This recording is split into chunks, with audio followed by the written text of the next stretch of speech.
This is CNN, the most trusted name in news. CNN Chile Radio. Podcast. Siempre. Siempre. Con el éxito como meta, se abren nuevas puertas y oportunidades que antes eran inalcanzables. Descubre las historias de triunfos, desafíos y decisiones de inversión que están moldeando la trayectoria de destacados invitados. Esto es WeClub by WeBuild. Accede a lo inaccesible. Buen día, Jesús.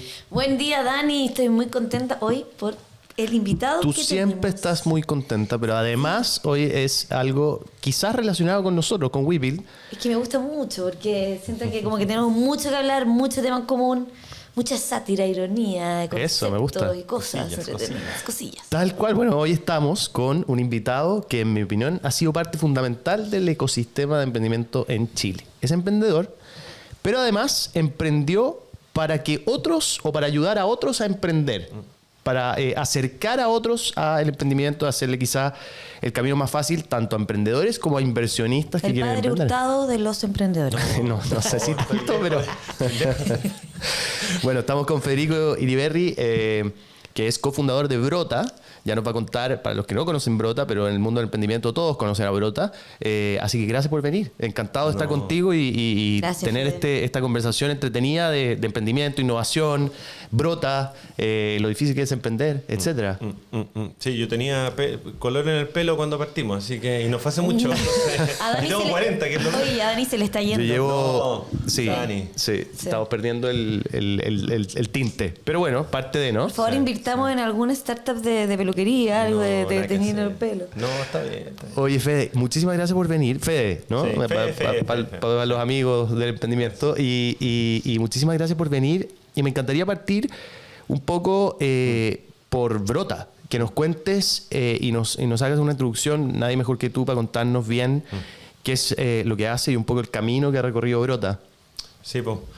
A ver, para partir, ¿qué es lo que hacemos? Somos una plataforma que busca conectar un equipo de founders, un equipo de fundadores, ¿ya? Que están liderando el desarrollo de una startup, ¿ya? Estas empresas que tienen ese ímpetu de crecimiento acelerado, que quieren levantar capital para poder seguir desarrollando su modelo y generando un impacto positivo. Y por el otro lado, personas que quieren invertir en estos talentos y en esta gente que está empujando estas cosas y que está tratando de resolver problemas.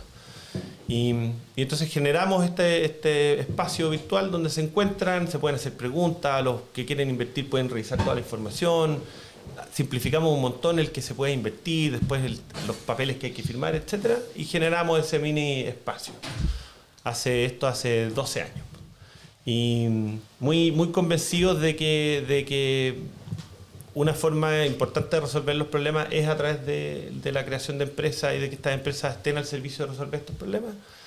Y creemos mucho en esta asociatividad, en esta cosa colaborativa de que muchas personas ayuden a construir esos negocios. ¿Cachai? ¿Por qué empieza ¿Dónde nace la Sí. inquietud y Sí. cómo llega el bichito de empezar a Sí. armar esto? Mira, le nace originalmente a mi socio. Entonces, mi socio se llama José Antonio Berríos, alias El Loco. No nos vamos a referir a eso, a menos que la Jesús nos pregunte. ¿Por qué es el loco? No, sí. Ya. Solo contar la anécdota para que se entienda este tipo de cosas, que era el que le pegaba la pelota y rompía el vidrio en la casa de los amigos. Entonces partió claro. como el pata loca. Y después sus aventuras lo llevaron a cosas como que fue secuestrado en África, distintas cosas, entonces ahora quedó como el loco. Vamos a tener que invitarlo al podcast. Suena Sí, interesante sí, su historia suena de muy África. interesante. Seguro. Bueno, y José Antonio salió de la universidad, siempre emprendió, vendió empanadas de mariscos de no sé dónde, cuánta cosa se les puede ocurrir, hasta que con 2 compañeros armó una empresa de desarrollo de software.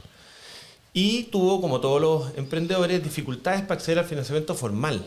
Entonces él, oye, mira, tengo contrato, pero tengo, no sé, pues 10 empleados en un año, pero me pagan en 6 meses. Entonces fue a los bancos, todos los bancos le cerraron la puerta, excepto uno que le dijo, oye, sí, ningún problema, pero mire, ustedes los 3 socios tienen que ser avales.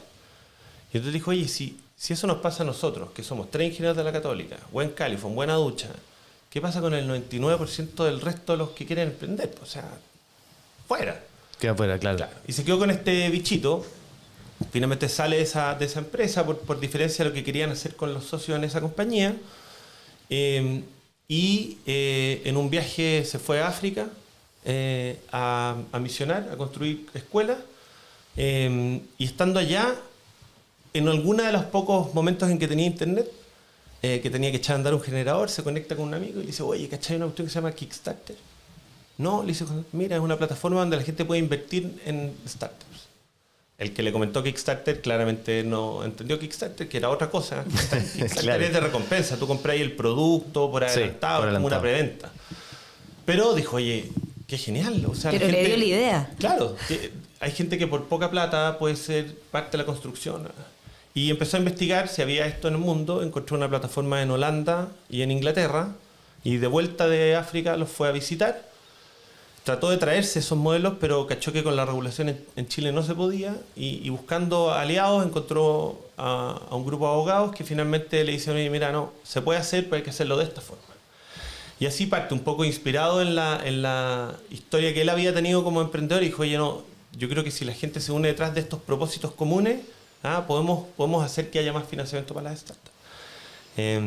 Un poco como la Teletón, al final da lo mismo si somos de derecha, izquierda, de la Católica del Colo, de la Chile, lo que sea. Todos vamos a apoyar porque hay una causa mucho más grande que esos intereses individuales, ¿ya? Este propósito. Entonces dijimos, oye, ¿y si hay un grupo de fundadores y fundadoras que están tratando de resolver algo choro? Veamos, pues si la gente quiere ser parte de estas cuestiones. Y ahí probamos por ahí 2013 con el primer proyecto. Pero tú Te estás iba- trabajando, por ejemplo, estaban trabajando, se salieron. José Antonio venía de volver de África, así que está 100% disponible para meterse de lleno en esto. Yo, de hecho, en ese minuto no lo conocía a José Antonio. Yo trabajaba en la Corfo, ¿ya? Venía de trabajar antes en una incubadora de negocios, y antes en un fondo de Venture Capital, y antes en una universidad promoviendo el emprendimiento, como siempre ligado a estas cosas. Hasta que un día en Twitter vi una cosa que decía como, se busca ingeniero comercial para la administración de Brota.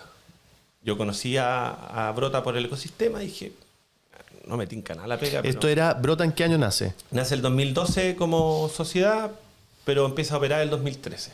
Formalmente ve la luz en el fondo, Claro. como que nace Sí, la sí, sí. plataforma.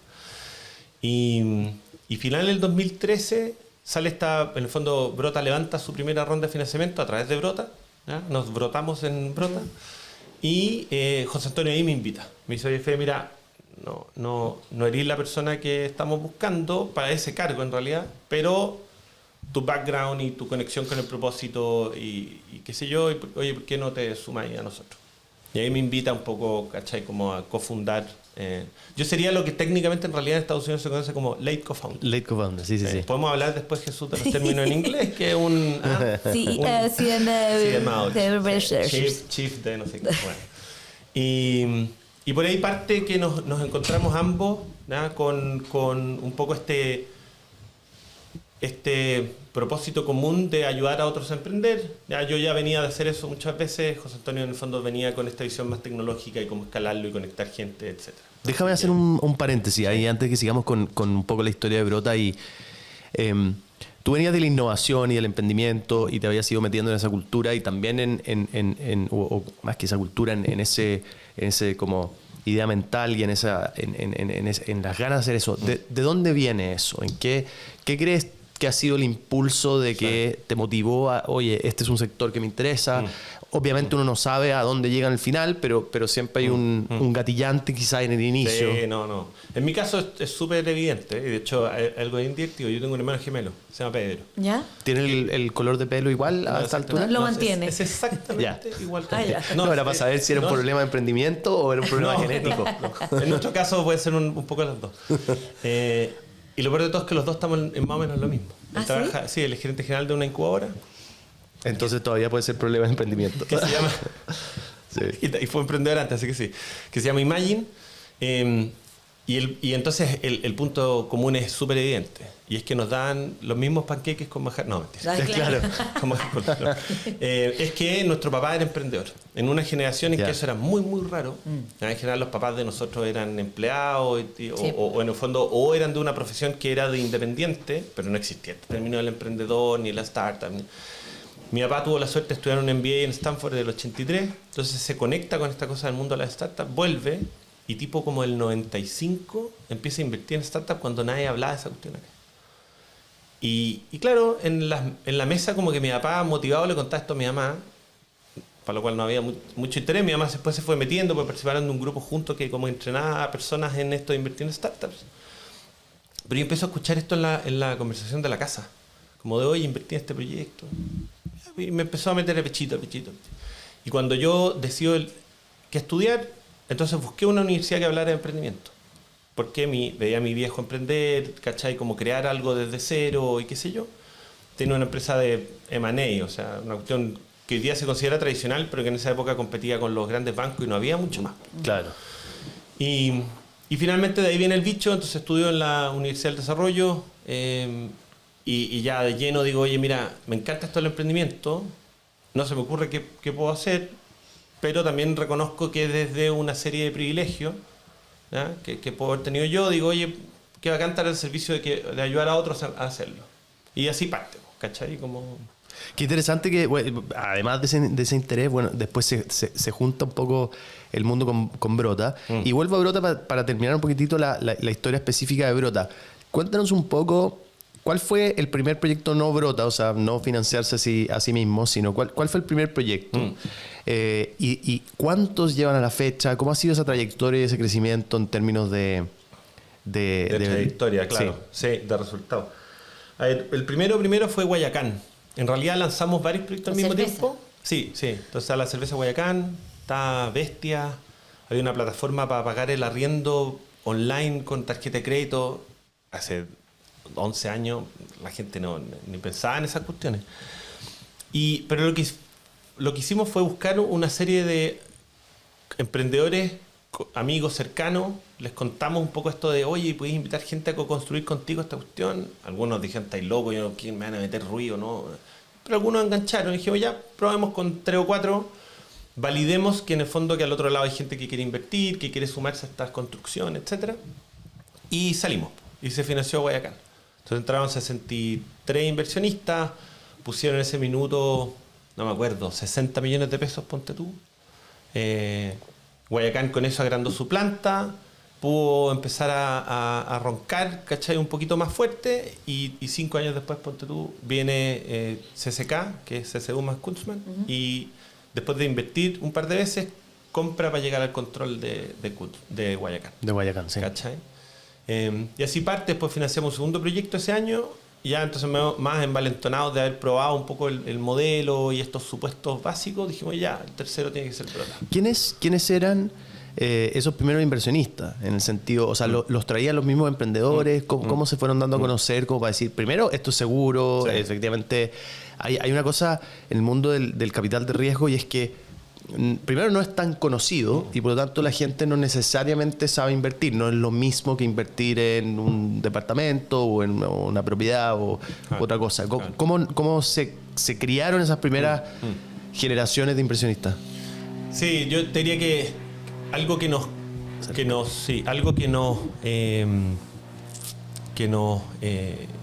costó mucho es que nosotros no veníamos del mundo de las inversiones, entonces no hablábamos ese lenguaje, no teníamos esas redes, pero sabíamos que lo más difícil de generar entre un inversionista y el emprendedor no es el acceso a la información, en la forma para invertir, el vehículo, es crear confianza. Y entonces el modelo recae en su gran mayoría en que esos founders puedan invitar a su entorno, a sus cercanos. El Family and Friends. El Family and se Friends, llama. exacto. De hecho, yo soy más amigo de un término que se llama Family, Friends and Fans, porque el término correcto es Family, Friends and Fools. Pero yo no creo que ir engañando por la vida a la gente, así que es Family, Friends and Fans. saquémoslo. Y efectivamente, al principio esto se empieza a construir desde el entorno de los founders. Y entonces, claro, cuando tú veis, oye, mira, esta campaña ya llegó al 60-70%, y veis que efectivamente entre los que invirtieron está el papá del cabro, el primo de no sé quién, el amigo. Tú decís, mira, además, este emprendedor es menos probable que tire la toalla, porque está acompañado a su entorno, por lo cual Que no le puede fallar. Exacto, hay un costo social más alto. Y eso construye confianza transitiva en quienes no necesariamente conocen a esos founders. Y entonces así de a poquito se fue creando. Y el modelo sigue recayendo. De hecho, hay una cosa que muchos de los inversionistas no ven, pero es que antes de que yo visibilice una oportunidad en la plataforma, pasa por una serie de filtros, de los cuales uno de esos filtros, que para nosotros es el más importante, es que primer 30% de lo que busca esa startup tiene que provenir de ese Family and Friends. Claro. Y si entonces esos founders no consiguen ese 30% de su entorno, no avanzan hacia una ronda. Porque para nosotros necesitamos generar la confianza transitiva y es el mejor filtro social. Ahí es donde yo me doy cuenta si esa persona es honrada, honesta y trabajadora como me cuenta a mí, pues si no, no hay test que pueda demostrarte esa cuestión. Sí, y genera los incentivos correctos para que en verdad se saque la mugre para sacar adelante la compañía. Exacto.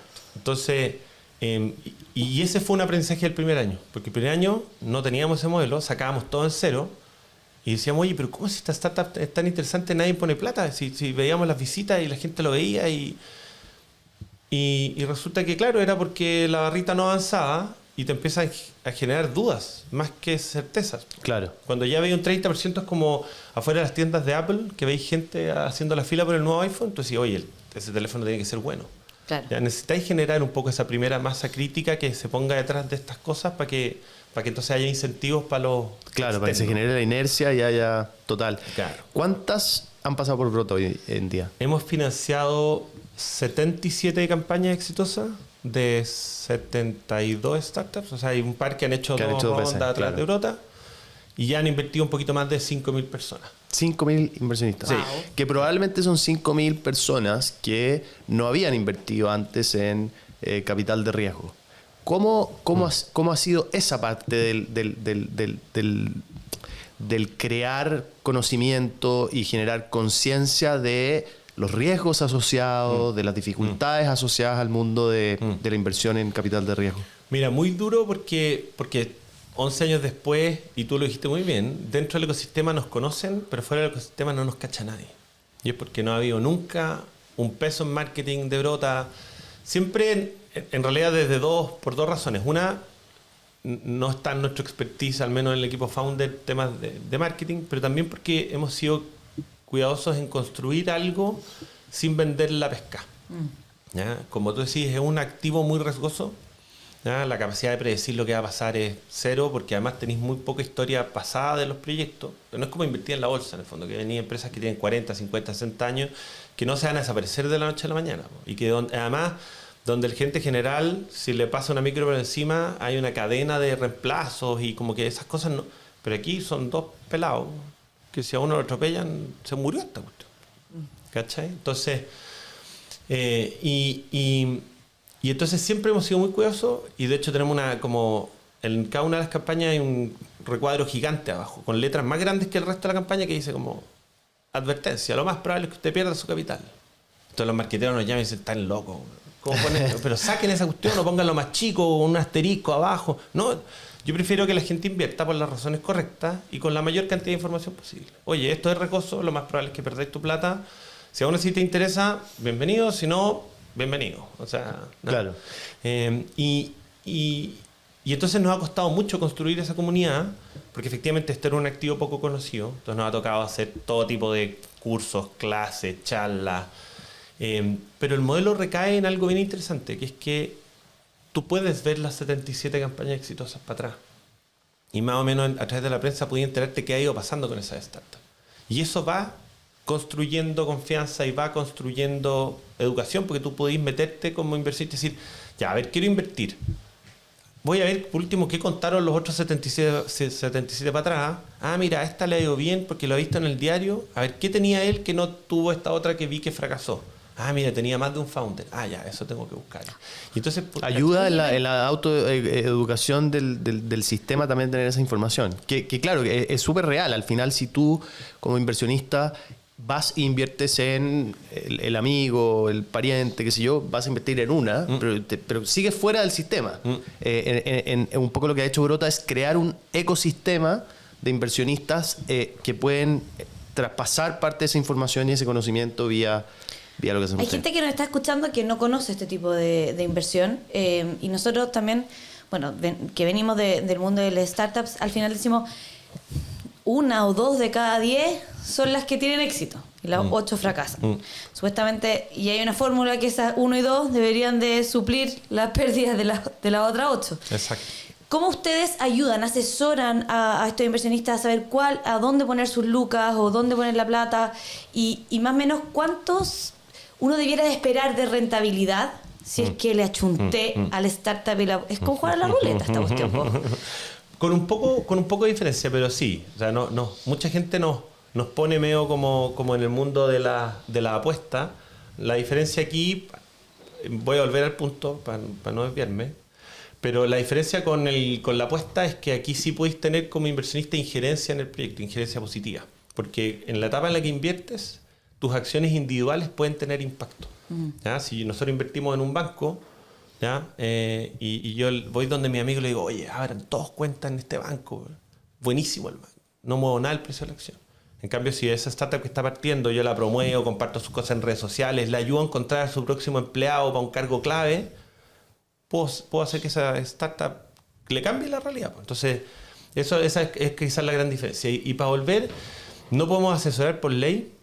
Lo que sí hacemos, y nos van a escuchar machacar con esto hasta el infinito más allá, es que la regla número 1 y más importante es que hay que diversificar. Hay que construir efectivamente un portafolio de al menos 10, porque entonces aumentas la probabilidad de encontrar esa una que la saque del estadio. El otro día caché que una analogía súper loca, porque en Chile nadie entiende de béisbol. Entonces no sé por qué hablamos de sacarla del estadio, si aquí Sí, quizás más futbolero, uno podría decir es punto. como encontrar a ese jugador que hace un hat-trick, que es cuando un jugador mete 3 goles en un partido, que es un evento raro, ¿no? Pero bueno, el cuento es que amplías la probabilidad de encontrar esa que se multiplique por 10 y que pague entonces la pérdida de las otras 8 y aún así genere una rentabilidad positiva para este conjunto, este canasto de 10 cositas en las que invertiste. Entonces, mezclando con lo que comentabas tú, efectivamente la gente tiene que poder invertir en 10, porque si no la probabilidad de que tenga malas experiencias con este activo es muy alta. ¿Ya? Tú podías invertir en, no sé, 10 departamentos y puede que en uno te vaya mal. Pero los otros 9 vas a tener más o menos una experiencia razonable. Aquí, si invertiste en 2 y los 2 te fue mal, tú decías, esta cuestión no es para mí, no tengo dinero para el piano, es un pésimo activo, etc. Entonces tenéis que construir un portafolio. Y ahí sí jugamos un rol porque como el ticket mínimo para invertir es 500.000 pesos, entonces ya se acerca a muchas más personas que puedan construir su portafolio. No tenéis que hacerlo, accesible. no tenéis que invertir a más en 10 en un año, podéis hacer 3 este año, 2 el otro, 5 después, da lo mismo, ¿no? Y entonces, ¿qué debería esperar? Nosotros siempre decimos a los inversionistas que evalúen si es que creen que esa startup se va a poder multiplicar al menos por 10. Y digo al menos, porque en realidad debería ser más de 10, porque si 8 de cada 10 mueren, entonces tenéis que en realidad exigirle 30 para que esta cuestión en su portafolio rente interesante. Y ahí hay de todo. Esto, como dijo un gran amigo, el Nico Fuenzalía, el fundador de Políglota, es una industria de múltiplos, donde puedes multiplicar por 100, pero también por 0. Y te va a tocar en 8 de cada 10 multiplicar por 0. Y es parte del viaje. Entonces, ahí para conectarlo con las razones, entonces, 1, diversifiquen, es lo más importante. 2, busquen invertir donde haya una conexión que no sea solo con que encuentren que es un buen negocio. Porque cuando no de plata, tu decepción va a ser muy grande. ¿Ah? Y entonces ahí importa, ponte tú, los temas de propósito. Y por eso desde el 2014 nosotros somos empresa B certificada, o B Corp, pero para llevarlo al B Corp, para llevarlo al español, somos una empresa que en sus estatutos estableció que no se va a privilegiar el impacto económico por sobre el impacto social y ambiental, y desde ahí tenemos un compromiso con que todas las empresas que pasan por Brota al menos adhieran al mismo compromiso, aunque no se certifiquen, pero sí que tengan un compromiso social o un compromiso de impacto positivo. Y no sé, pues de las 72 startups, 18 ya están certificadas B o en proceso de hacerlo, y todo el resto tiene que incluir estos estatutos en su compañía para que después los accionistas también se lo puedan exigir. Claro.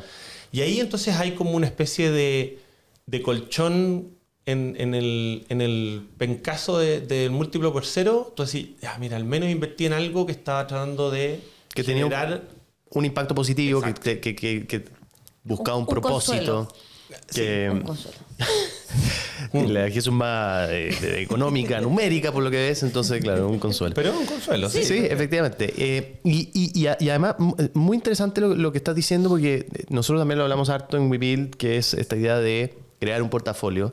Y lo que me parece muy valioso y un poco secundando la historia que cuentas de Brota, es por un lado el acceso, esa idea de que tú puedas armar un portafolio o que muchos puedan armar un portafolio, pero lo otro es acercarlos a un mundo que puede tener un impacto. Y yo creo que una de las cosas interesantes, y aquí me salgo más bien como al famoso ecosistema de emprendimiento chileno, famoso digo, porque en el sentido de la palabra un poco trillada y sobreusada, pero que es esa idea de que mientras más interés hay de posibles inversionistas por apoyar causas a través del emprendimiento, vamos a poder encontrar mejores soluciones para la humanidad, si tú quieres. Y eso es súper, no solo loable, sino positivo.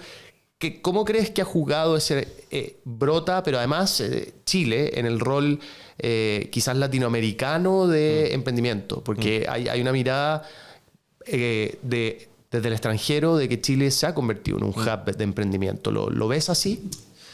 Yo creo que sí, no. Quizás, porque los argentinos nos llevan la ventaja en generar más resultados exitosos que nosotros. Yo creo que eso es una cosa media idiosincrásica del argentino. Así como que vos sales de su país, está medio frito por la cosa interna que viven. Y aquí en Chile, lo que sí hemos querido aprovechar es que desde una posición ventajosa en la región, económica y de desarrollo de capacidades profesionales, etcétera, como tratar de incentivar a que se creen más compañías. Finalmente, como una buena economía de libre mercado, creemos que la creación de empresas es lo que genera, lo que empuja la economía, y eso crea bienestar y lo que más movilidad social genera, etcétera. Y entonces hace, yo diría, unos 20 años, la Corfo toma una decisión de apoyar este mundo de las startups y firme. Y ha ido haciendo distintos experimentos. Desde la política pública es muy razonable hacer experimentos. Hay cosas que ha ido bien y otras que no. Uno de esos es Startup Chile. Y ahí sí nos posicionan en la orbe mundial. ¿Orbe o urbe? Jesús. Búscalo en Google, yo no sé. No. Bueno, no importa. En el mundo, nos posicionan en el mundo. Para no Claro. Y lo que hace Startup Chile es que le dice a los otros países, oye, el Estado tiene que no solamente tener un rol subsidista, sino que tiene que tener un rol activo.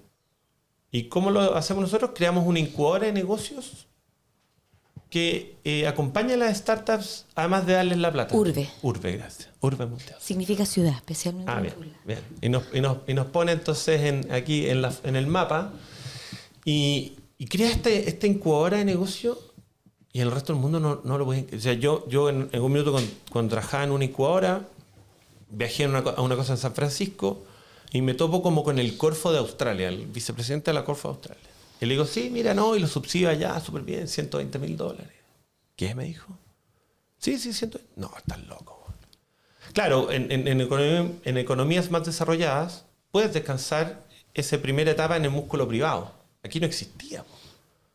Había que fomentarlo. Exacto. Entonces había que generar, y el Estado decide hacer una apuesta por estas generaciones hasta que se empiecen a generar los primeros casos de éxito. Y esos founders, lo que pasó finalmente en Estados Unidos es que son los founders de las primeras startups exitosas los que vuelven a crear su fondo de Venture Capital y invierten en la siguiente generación, y ese ciclo ya está empezando a cerrarse acá. Entonces hay casos como Cristian Tala, que vende Pago Fácil y que va y arma su fondo de Venture Capital para invertir en la siguiente generación.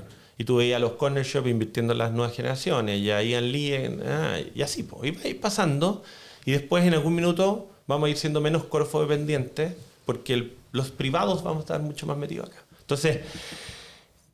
Entonces, bueno, el Estado decía apostar, crea el ecosistema. De hecho, el 95% de las incubadoras existe y nace porque Corfo decide poner un subsidio para que se creen estas cosas, y las redes de inversionistas, ángeles, y las redes de mentores. Y creo que seguimos siendo muy Corfo dependientes, ¿no? Brota no estaría aquí si no fuera por la Corfo, ¿no? Así que yo soy un agradecido. Y claro, en algún minuto Corfo nos dice, oye, ¿cómo lo hacemos para ayudar a que Brotas tenga más impacto?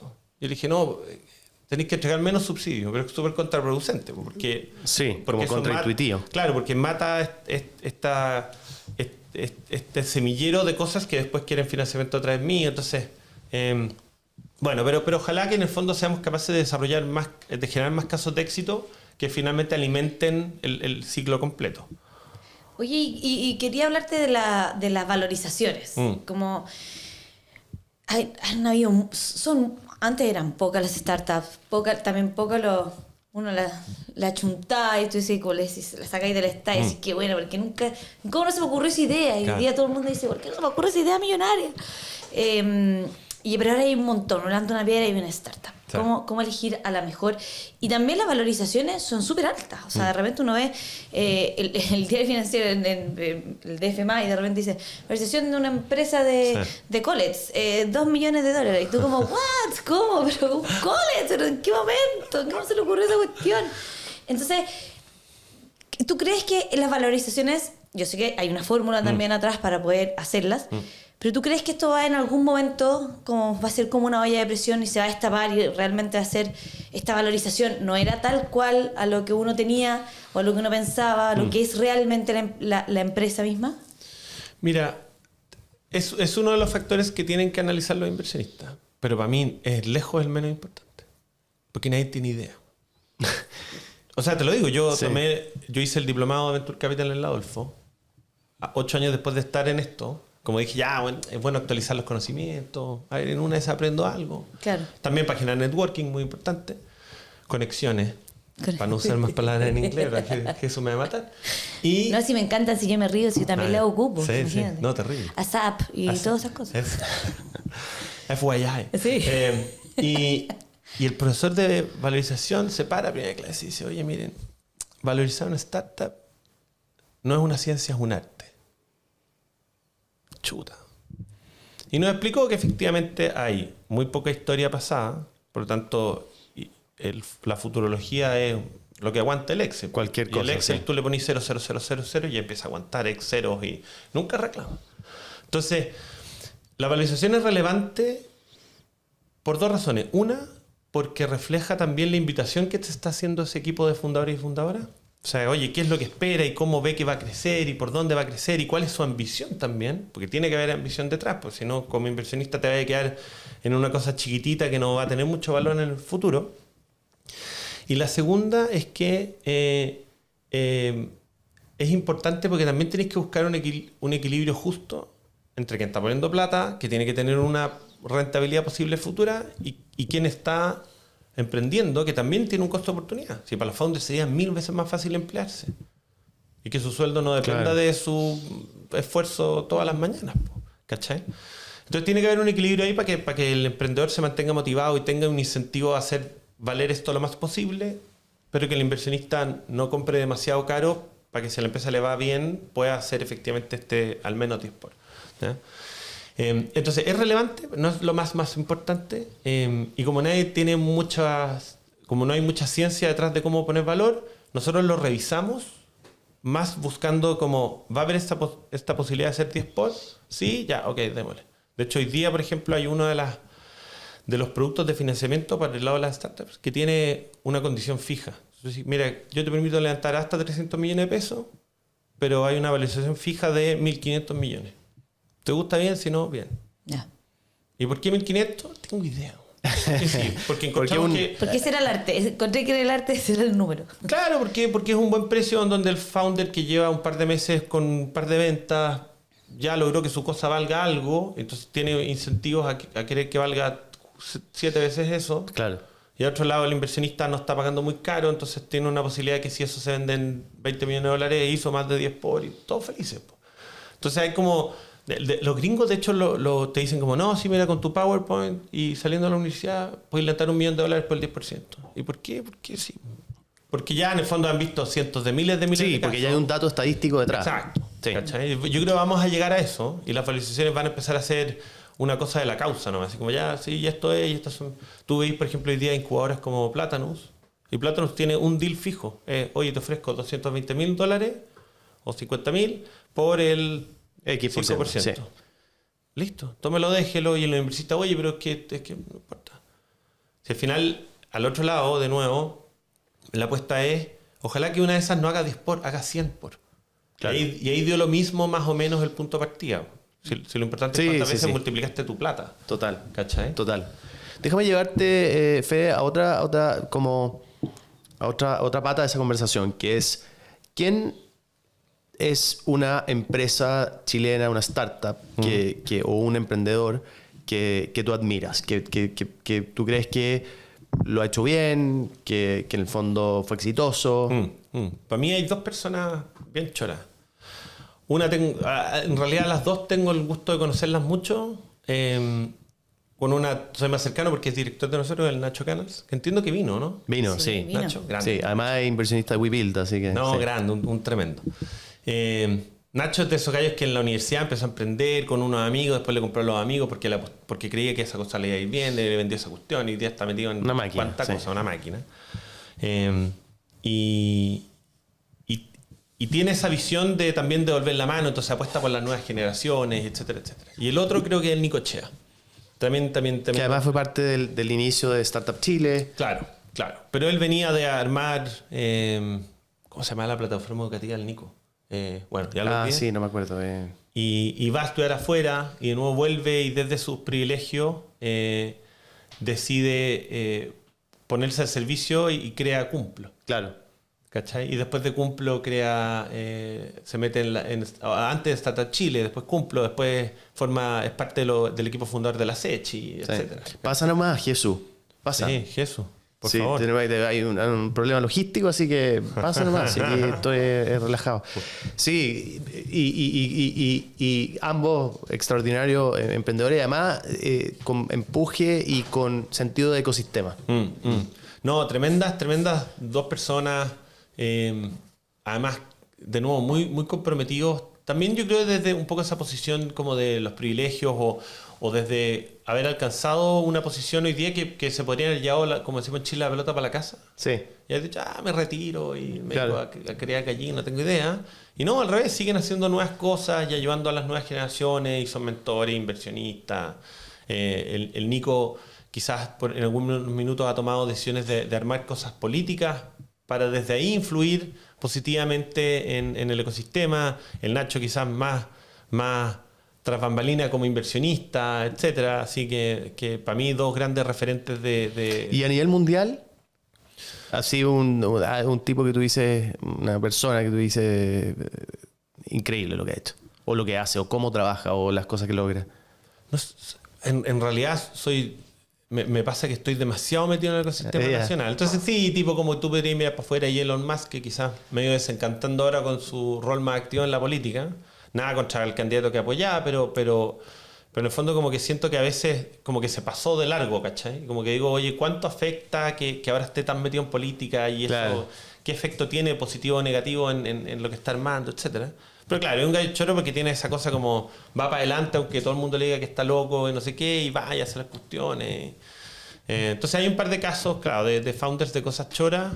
¿Qué crees que es el común? Bueno, algo hablamos de eso, pero ese común denominador de éxito, de rasgo de personalidad, quizás, que o no lo hay, quizás. No, yo creo que sí lo hay. Yo creo que hay una... Yo diría que somos todos locos, más o menos locos. Igual tiene que haber equilibrio. En general los founders, en el equipo de los fundadores buscáis así como que haya el loco que empuja, claro, y el que lo pone los pies en la tierra o que es más racional, y tiene que haber un equilibrio ahí. O al revés, ojalá que los dos estén locos pero que sepan cómo complementarse y jugar ese equilibrio. Porque esto es más difícil que... Total. Entonces necesitáis gente que esté obsesionada a más no poder con resolver un problema y que desde ahí tenga la capacidad de pivotear o de cambiar su modelo de negocio, su producto, su forma de resolver el problema, etcétera. Porque tiene que haber mucha resiliencia, te tiene que caer 1000 veces, no sé, pues nosotros perdimos plata los primeros 7 años de esta cuestión. Entonces imagínate las juntas con los accionistas. Los estimados accionistas, este año perdimos de nuevo. Ya al 7º año llegaban unos amigos a tomarse una piscola y los que más habían puesto plata como para cachar si había algo que salvar, claro. Y detrás estábamos el loco y yo, el otro loco, pero a este le dicen el loco, y empujando esta cuestión porque creíamos que había algo mucho más grande e importante de construir esto que solamente ganar plata en el camino. La plata va a ser el resultado de haber hecho bien la pega, de haber construido algo que es valioso para la sociedad o para etcétera. Entonces, eso es uno. 2, bueno, tiene que haber ciertos conocimientos entre técnicos, pero también experiencias en ese equipo de fundadores. que te permitan resolver o al menos entender por dónde resolver los problemas que estás abordando. Exacto. Sí. Y eso, y que tengan la capacidad de escuchar, que es medio raro, porque entonces necesitas esta como obsesión loca, claro, pero al mismo tiempo la capacidad de escuchar para poder pivotear. Claro, y de mantener la cabeza abierta al menos, sí. ¿cachai? Entonces como, mira, sí, puede que tengáis razón que el camino no es por aquí, pero no me digáis que el problema no existe. O sea, el problema existe, está bien, quizás no es el correcto el camino que decidí tomar para resolverlo, pero no me, ¿cachai? Entonces, bueno, y lucháis además contra una cosa social, po, ¿cachai? Es súper fácil pensar que, no sé, po, como uno sale de la universidad y dice, ya, tengo que trabajar. Entonces, no, es que voy a emprender. No, pero, mijito, búsquese una cosa segura, claro. busque el cartón, exacto, haga el camino. Claro. Y hoy día veis cuántos founders súper exitosos que son dropout. que dejaron la universidad para emprender sus cuentos. La Jesús se vio ayer la serie Silicon Valley y viene cargada de sátira e ironía. Yo creo que hay dos cosas. Hay una cosa que sí deberíamos cambiar, que es que el hacer startup en realidad no tiene que ver con hacer empresas, sino que tiene que ver con cómo logramos apoyar a ese emprendedor o emprendedora que está obsesionado con resolver algo, cualquier cosa, y lo ayudamos a crecer, porque no va a ser en esta. La probabilidad, de nuevo, estadísticamente hablando, es mucho más probable que si yo parto algo sea uno de los 8 que muere, claro, que uno de los 2 que fue exitoso. Porque además en Estados Unidos, probablemente si tú miráis ese 2 de cada 10, te vas a encontrar que el 2 es que ese éxito lo tuvieron a la tercera vuelta. A la primera es muy, muy difícil. Pero claro, nos quedamos con Facebook y con algunos casos ¿Y qué tan importante es el ego en una startup? Porque hay muchos también que dicen, no sé, pues, crean su startup y dicen, soy CEO, ¿cachai? Y se ponen ahí en LinkedIn, y LinkedIn ayuda a eso, pues ese posicionamiento. Es como una presencia de marca al final, propia, una marca personal. ¿Cuánto hay de ego para seguir impulsando esta idea? O cuántos crean esta empresa solamente por una cosa más de aspiracional y de mostrarse que ellos son CEO de una empresa que al final va a fallar? Sí. El cargo vale poco. Yo cuando el 2021 José Antonio dice, ya, mire, hagamos algo, yo voy a pasar a ser director ejecutivo, entonces voy a estar como en los proyectos de más largo plazo y Fede, tú vas a ser CEO. Wow, bacán. ¿Te gustó? Cambié ese título en LinkedIn. Y alguien me dijo, Fede, qué buena, eres gerente general. ¿No? Sí. ¿Cuánta gente? No, soy yo, ¿no? Soy yo, ¿no? Entonces yo era CEO, Chief Executive Officer de mí mismo. Qué triste, ¿o no?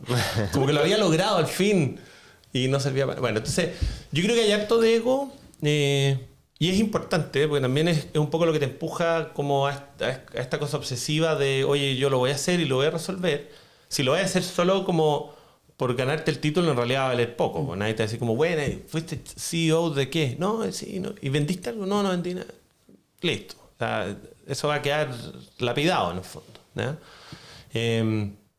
Pero es importante mientras exista una razón correcta por qué lo claro, quería hacer. Al final está un poco en la razón. Es como los deportistas que hacen mucha alusión a yo me creo el mejor, claro, porque si no me creo el mejor no compito en la elite del deporte. No, entonces hasta ahí ese ego es bueno, es por las razones correctas de ser más competitivo. El ego que quizás no es tan bueno es porque simplemente quiero ser parte de este mundillo, pero no necesariamente por el propósito que estoy cumpliendo o el problema que estoy solucionando. Sí. No, de nuevo, es importante, tenéis que creerte un poco el cuento y luchar después contra lo que la sociedad te agujera. Sí, te agujera. Porque todos quieren verte morir, o sea, siempre, parte. Sí. No sé por qué. Algún día estudiaré eso, pero esto está esta cuestión de que el chileno es chaquetero y como si te va bien fue porque tú tuviste suerte o no sé qué, exacto. Y si te fue mal, viste, yo te dije, al final, después de la guerra somos todos generales. No entiendo por qué, cuando deberíamos ponernos contentos porque a otros les fue bien y que ojalá desde esa nueva palestra pueda hacer algo más y etcétera, ¿cachai? Pero bueno, va a ir cambiando. Yo creo que no sé si será una cosa como de la etapa del desarrollo en el que estamos, así como he escuchado hablar de una cosa que se llama como la trampa de la clase media, de los países medios de desarrollo, que es como que creamos un grupo de personas Y lo que yo sí estoy de acuerdo con Vidal, no con el futbolista, sino que con el político, que dijo que el capitalismo nos quitó el alma. Porque el capitalismo se enfoca en que tu esfuerzo personal se retribuye a ti mismo. Y entonces eso hace que eventualmente en algún minuto queráis pasar por encima del de al lado. Claro. Y pierdes esa cosa como asociativa.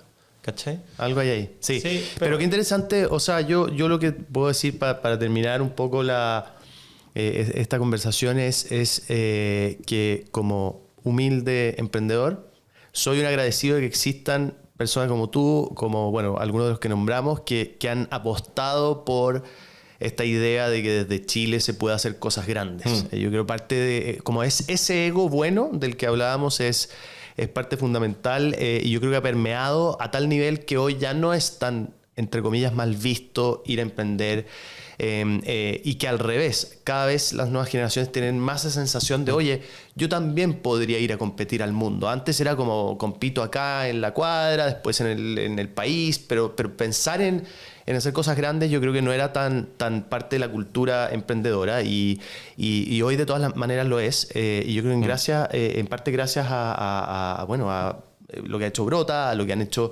varios que han sido parte de ese ecosistema. Así que estamos extraordinariamente agradecidos de que nos hayas venido a ver. Yo al revés, yo le agradecido. Yo creo que estos espacios son súper necesarios, contar estas historias, que más gente pueda escuchar y de esto aprender.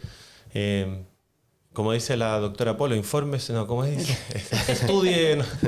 Sí, ¿sí o no? Pero yo creo que es importante porque no, este es un activo raro, uno en la prensa ve grandes titulares, pero no conoce las historias ni lo que hay detrás, entonces tiene pocas posibilidades de aprender de estas cosas, y no, estos espacios son tremendamente importantes, así que... Y en especial en estos cambios generacionales también. Sí. Así que gracias, Fede, por estar acá. Usted. For your information, Fede de Brota, estuvo aquí. Cofundador de Brota. Sí. Gracias por estar acá y nos vemos en un próximo capítulo. Chao, Dani. Gracias. Chao, Jesús. Con el éxito como meta, se abren nuevas puertas y oportunidades que antes eran inalcanzables.